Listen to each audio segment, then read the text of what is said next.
yesterday morning, I had to pull out right here for lung issues, pulmonary edema.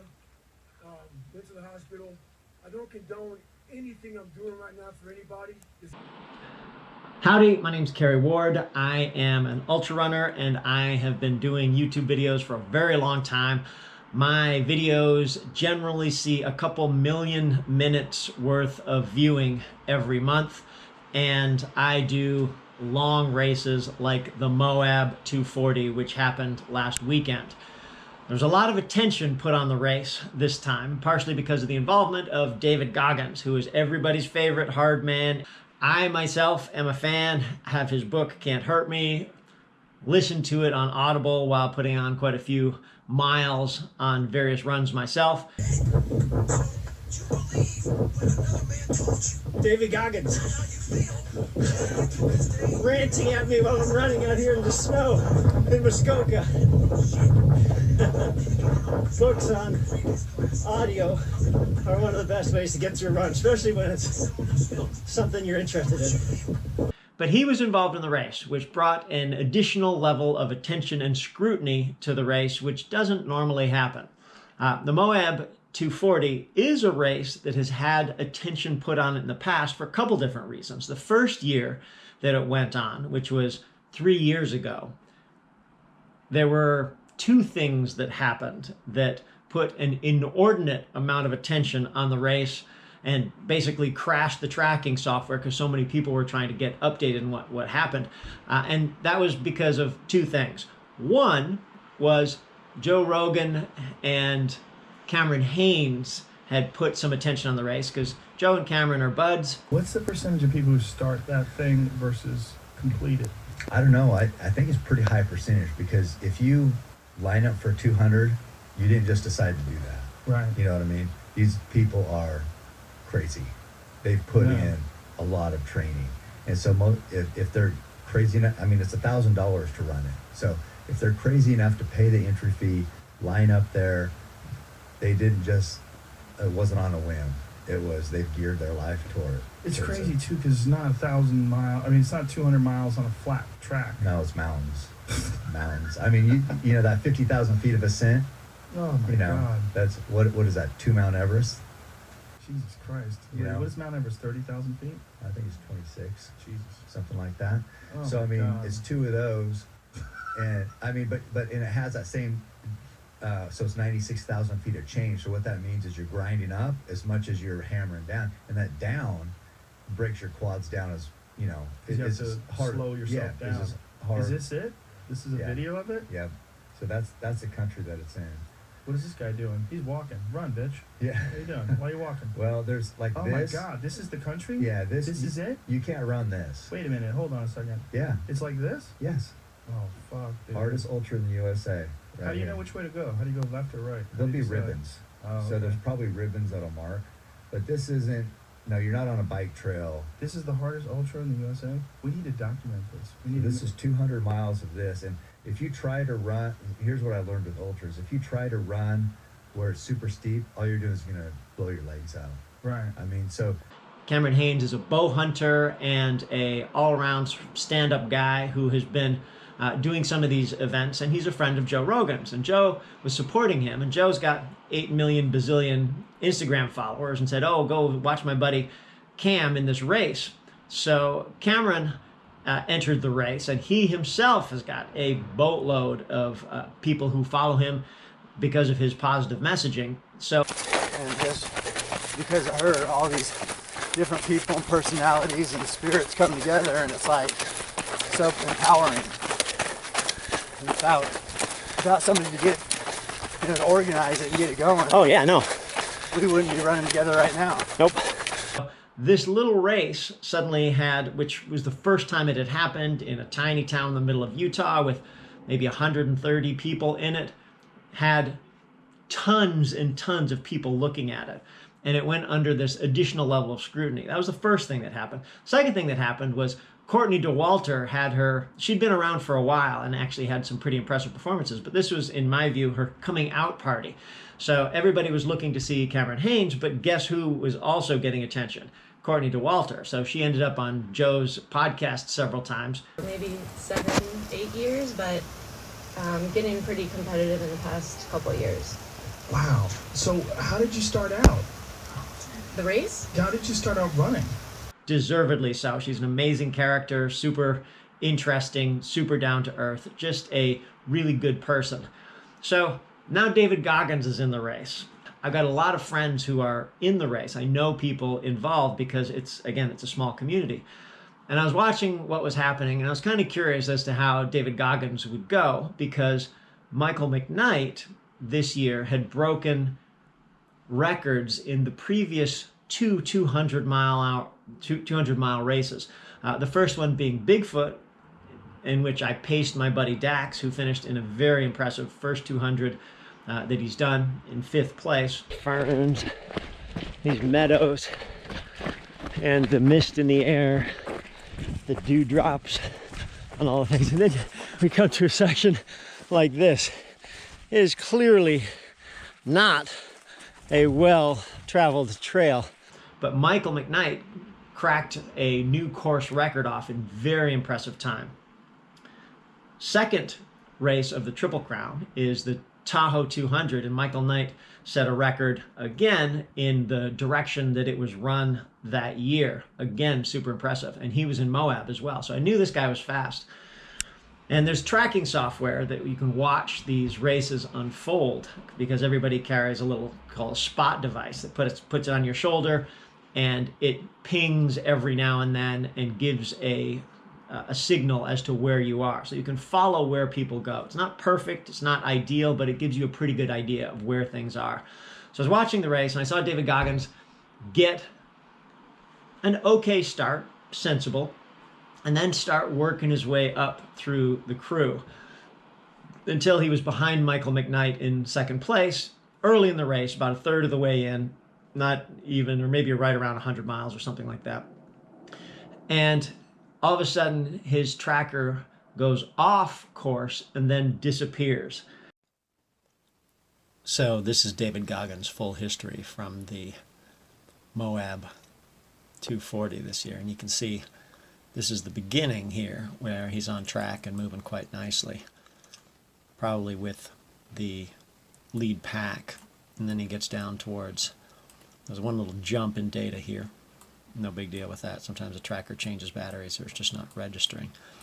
Problem starts right here when a clear wrong turn happens, and he goes off, he comes back, he goes down, he follows. This looks like a valley or a ridge line for quite a ways. And then he gets into here and he just keeps going. And eventually it looks like he's starting to come back. That may be when they went to collect him, to go get him. And we've got this big jump here back onto the course. So there's sort of a 12-hour delay here in the timeline. And the internet has a meltdown because there's been a couple comments about people vandalizing course markings. Course markings are like little plastic ties, sometimes with reflective gear or a few signs here and there. They get put up, they put them up in leaves, they put them up in trees, they put them under a rock so that you can kind of follow the course. Now, a couple things need to be said. First thing is, as part of the mantra before you begin the race, Candace, who is the race director for these events, incredible visionary person who's put together this amazing community of ultra runners and 200-mile events, has a repeat after me thing. Includes, if I get hurt, if I get lost or die, it's my own damn fault.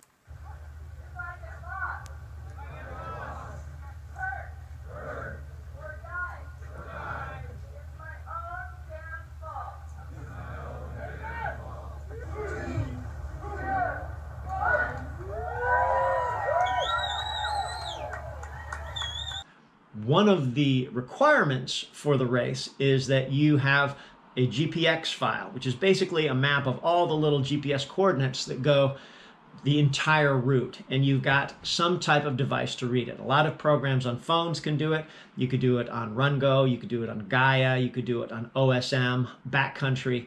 There's a whole lot of programs that you can look at these maps and figure out whether you are on course or not.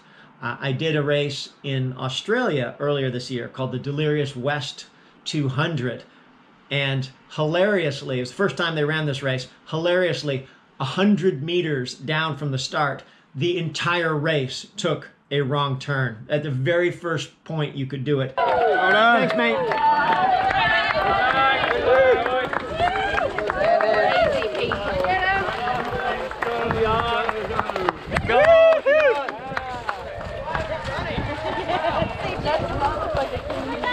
See, I already would have missed that trail turn.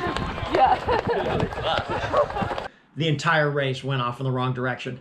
And it was chaos and pandemonium and many extra miles before we even got back to the course to see the start line again. We've been running for a while. So now we are heading back to what the actual track is. So that means that we should have turned behind us and went the other way.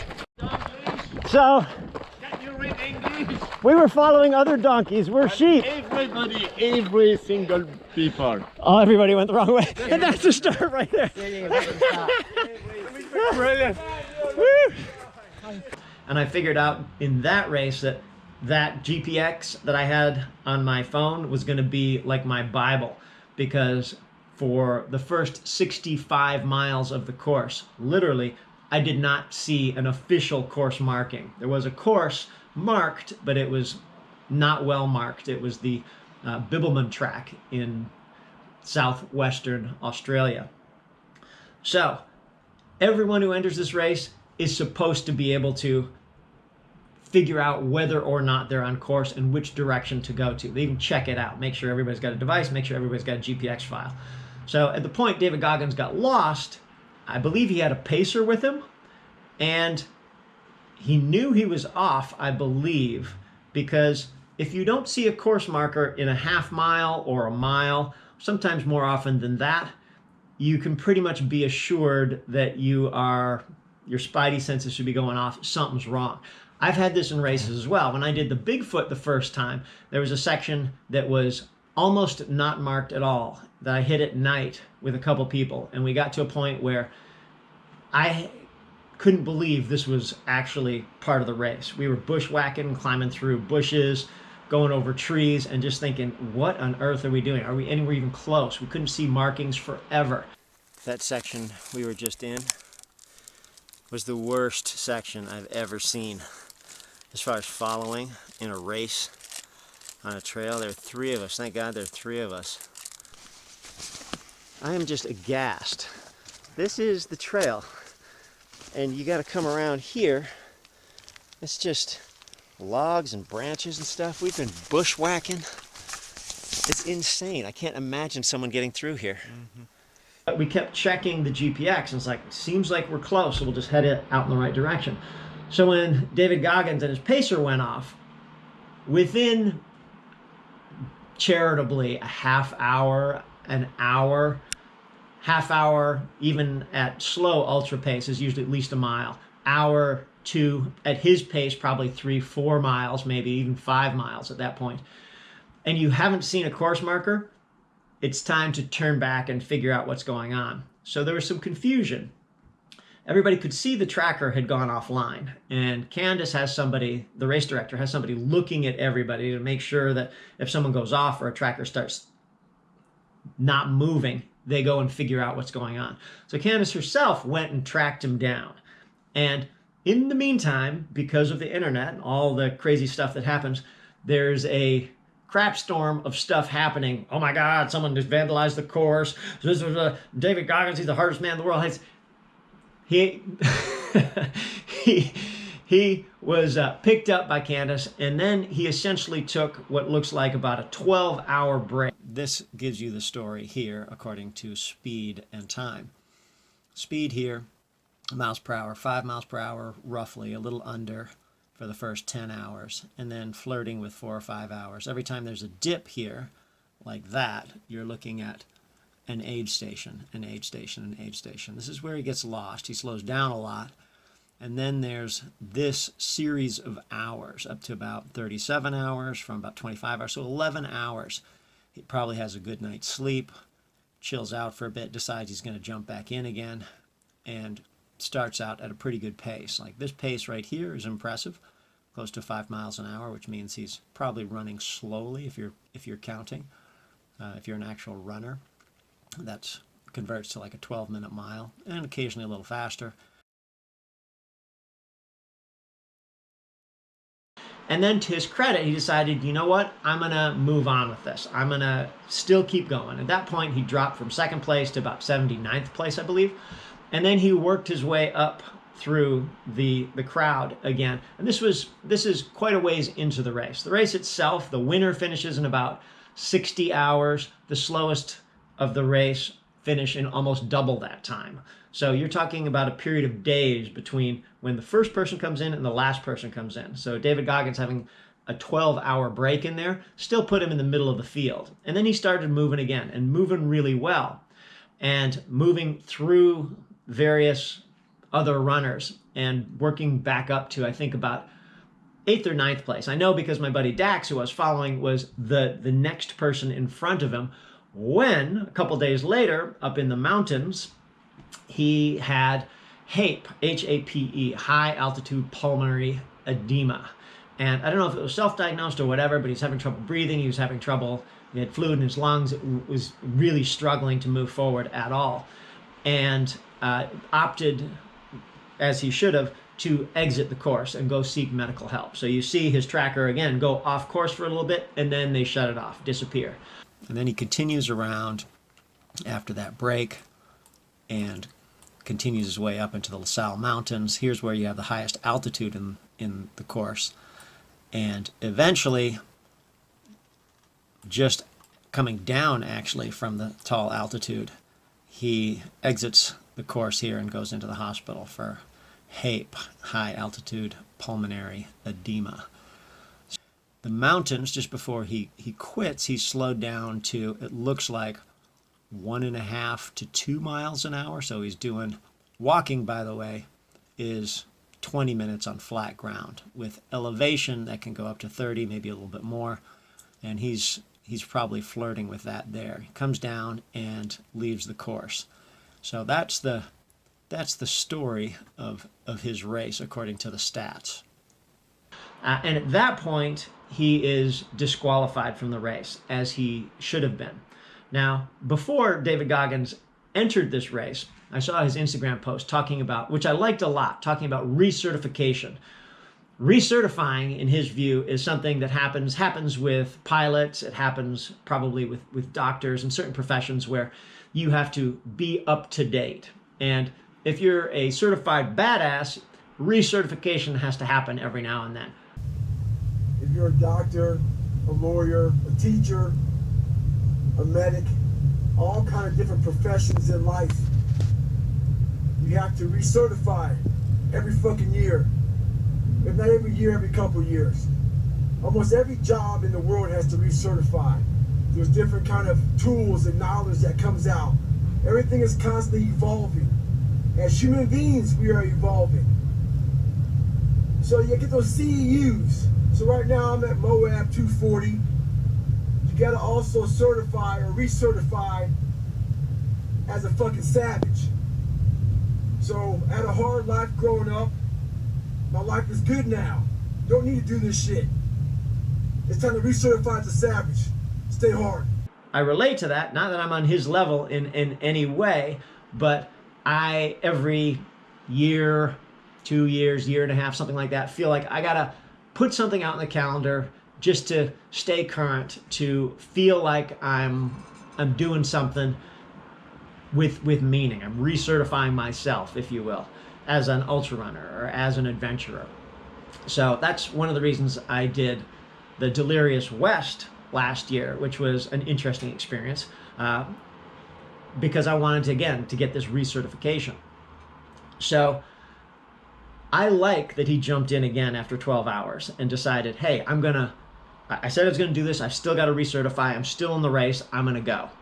I like that he had the temerity to say, you know what, I'm not feeling well, my health is at risk, I know my body really well, I'm gonna go and find help. And the next day, not surprisingly to me, by the way, he jumps back in the course and says, nobody recommended that I do this. I don't recommend you do this. And I don't recommend you do this. I'm jumping back in. I'm going to complete the course. There's still people out here getting after it. And that was after another full night's sleep. So another big break in time. So at this point, he's had a couple big breaks. The race disqualified me as they should have. If you get any outside help, you get disqualified. I woke up this morning, there are a lot of amazing people who are in the back of the pack who are still out here getting after it. I feel a lot better this morning. Once you start getting down in altitude, you feel better immediately. My crew decided to help me out, and there is no message here. Don't do what I'm doing. This is who the fuck I am. I like to complete what I start. If I didn't feel better, I wouldn't be up here doing this. And please don't take this anyway, but this is just who David Goggins is. Stay hard doesn't mean kill yourself. But if I feel better, I'm going to finish what the fuck I got to do. And then he's going to go and complete the course, which, you know, hats off to him. Good for you for continuing to do what you do. I don't know what the rules are in terms of a competitor jumping back onto a course, but he didn't go through the finish line, which I give him credit for that. He just needed to get it done for himself. Again, hats off to him. So what's my point of making this video? My point of making this video is I admire the guy, but just like he says, do not do what he does. I think there's a way of approaching this that is, I gotta be careful and not call it healthy, but it's more sensible. I think perhaps one of the reasons when he got up into the LaSal Mountains that he went south is because he was pushing really, really hard. And at that point, his B goal, which he said, was he just wanted to cover the ground between aid station to aid station in the same time that the leaders were covering it. So he felt like he was still going at that pace, even though he'd had a 12-hour break in between, that he was still at that pace and still at that level. Again, I'm a big fan of B goals, making things happen like that. But there are certain instances, I know people talk about in his book when he was off track qualifying for Delta Force, and he essentially got lost. He was somewhere where he didn't think he was and didn't make it back to a checkpoint in the way that he should have, and he got booted from that trial, the audition or whatever for Delta Force.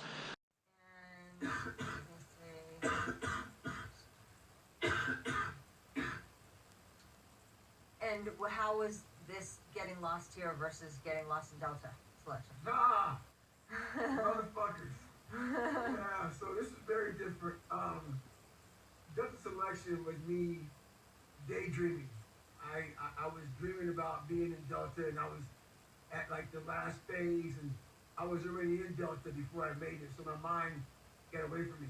Here, it was very different because my mind didn't get away from me at all. I was very focused and locked in what I was doing. And we saw footprints of the guy in front of us, but the one thing we did see, when I saw him turn around, I was like, I don't know why the fuck he's turning around. So we're up on the mountain, and like there was like dusty roads, and I saw his foot tracks. I was just following the whole time, and we actually saw him turn around. And like, I guess hindsight being 2020, I should have stopped there. So it's happened once or twice when he's done this. I've read about the first races that he showed up to, 100-mile race, where he showed up with some Ritz crackers and Gatorade or something like that, and his girlfriend in the car, and ended up peeing blood and sitting in a bathtub with his girlfriend at the time, telling him, hey, you need to go to the hospital, I'm a nurse, and him basically saying, nope, not going to do that. I don't think that's the way to go for most people. And one of the reasons that I do what I do is because I consider myself to be a pretty good athlete, but I'm by no means elite. I'm by no means in the top echelons of performance. But I'm a pretty stubborn guy, and I do reasonably well at things, but I'm more of a normal guy. So the videos that I put out have in some way inspired quite a number of people to get out there and put a ultramarathon on the calendar, or to get out there and start running and that sort of thing.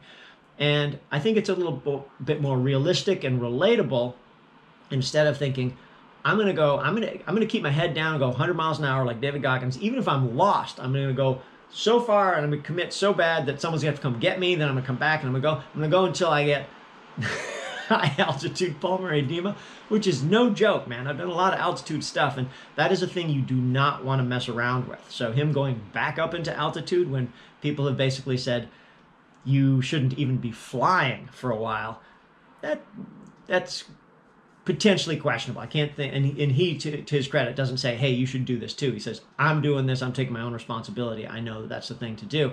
And also, at that point in the race where he left the course, shortly after that, there's a lot of descent. So he'll be going down again in any case.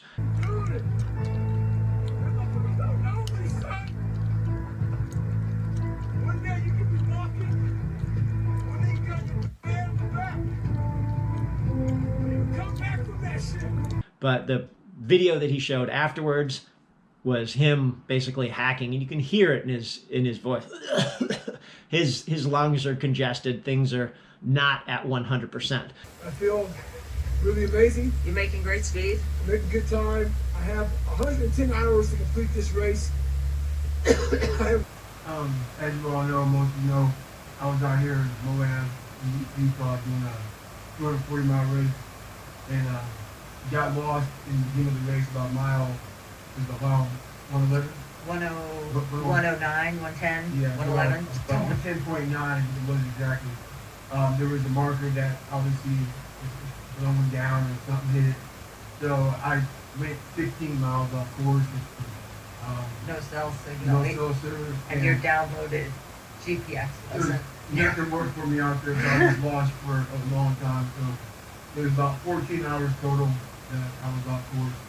So I came back on and went from 80th place to ninth. Yeah. To ninth place.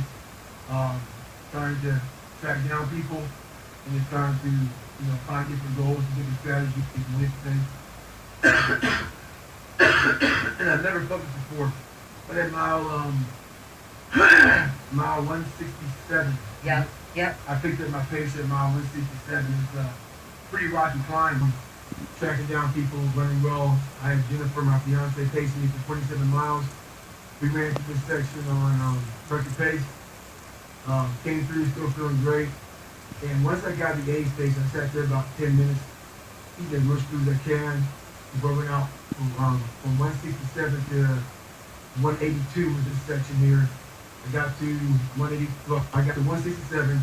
Picked up my pace. I got to a flat road section, was the first thing you hit, and I couldn't breathe at all. I thought that my chest strap or my camelback was just too tight. I'm losing everything. I'd never gotten sick like this before, so I was trying to do everything in my head. What's going on? Maybe I ate too much. I have no idea what's going on.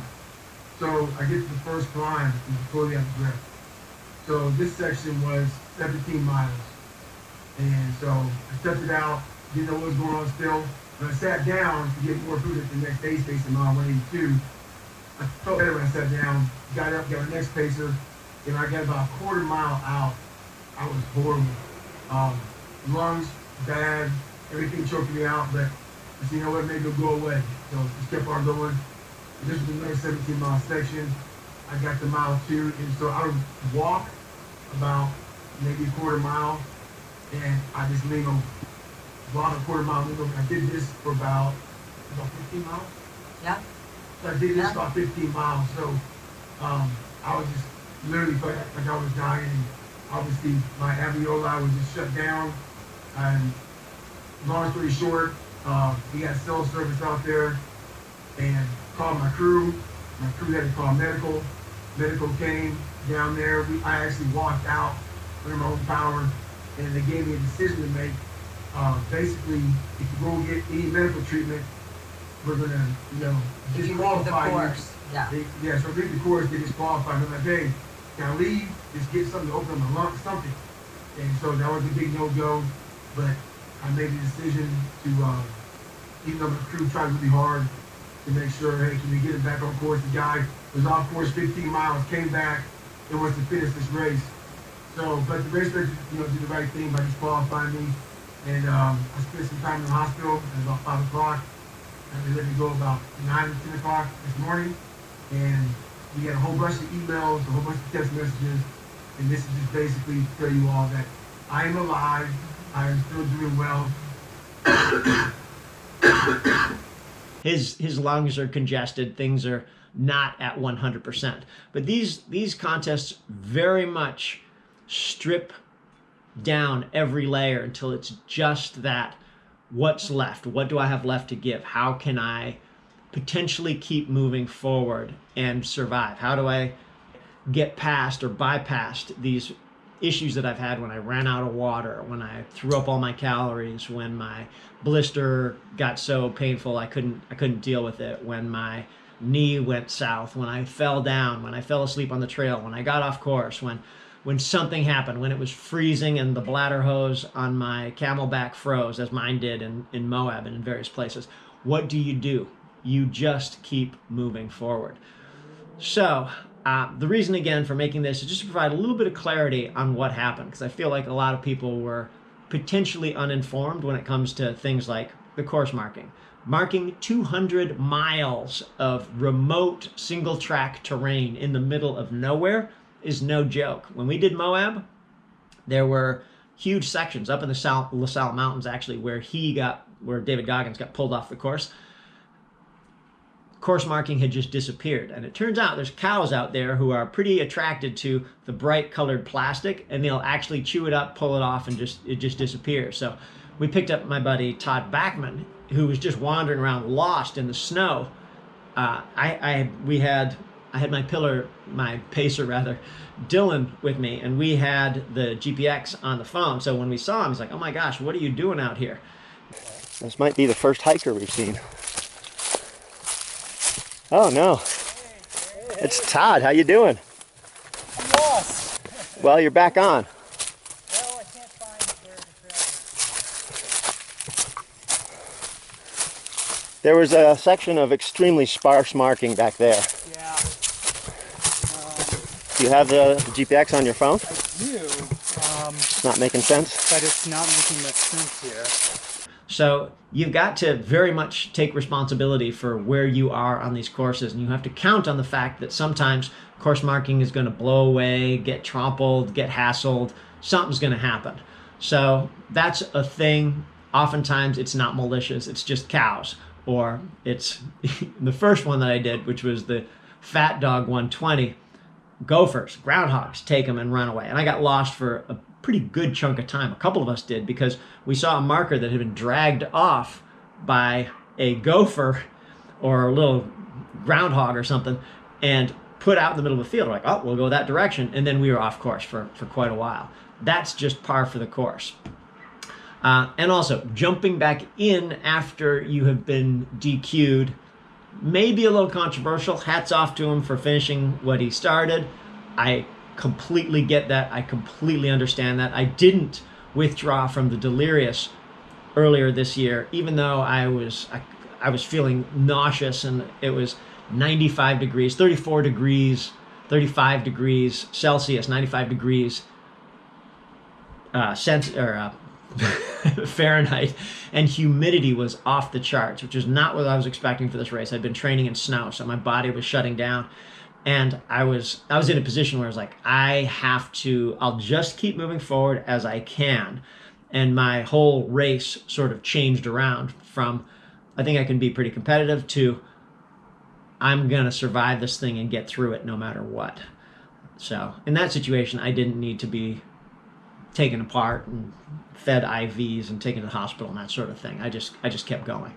So that video will come out at some point. Once I get up, I can't get above altitude for 15 days. I can't fly either, so because the cabin pressure, I think, is 8,000 feet. So be a lot of low level stuff for me. All right, I have a good one. What was the biggest lesson you learned from this challenge? The biggest lesson I learned from this challenge, I wanted to quit so badly when I got lost, because I was in contention to win the race. So my idea was to come out here to Moab and, go under 60 hours. I wanted to compete hard. I've been out of the racing game for a long time. I was in really good shape coming out here, and I wanted to compete. So when I realized I was lost, my whole mind just shut down. And, I had to find new goals. And I didn't have any. I done a lot of hard I done a lot of hard shit in my life. It's like, I got nothing to prove. But in my mind, I had to come back and finish the race just because that's what you come out here to do. It's not about the place, it's not about anything. It's about finishing what you start. So that was it. So the whole thing is, the first 100 miles didn't even count for me. I wasn't even racing the first 100 miles. So when I knew I was in second place at the first 100 miles, I was quite shocked. So the first 100 miles, you basically go out as slow as you can and then try to hammer the back after the race. So that's my strategy. Just don't think too much because it becomes overwhelming. 240 miles is not a short distance. And how do you manage your ego during something like that? I really don't have an ego. I mean, a lot of people think I might have one. In my mind, so you know my story, I once lived in the $7 a month place, and I still live there in my mind. Not that I'm depressed, it's just that life has humbled the shit out of me. So I'm a normal guy with a normal story. So there's no ego here. So, ladies and gentlemen, appreciate your time and attention. David Goggins, hats off to him. I'm so glad to see that he entered a race like this. I think it puts a nice spotlight onto the little tiny world of ultra running. But I just want to clear up a lot of the misinformation that might be out there about what happened last weekend at the Moab 240 with David Goggins, because there are so many people who are following that and looking, and so many folks who are also David Goggins fans wondering what happened. So, David, good work. I'll go out for a run with you any day. It'd be super fun. We'll bring our cameras. We'll do some stuff. Take care. Bye-bye.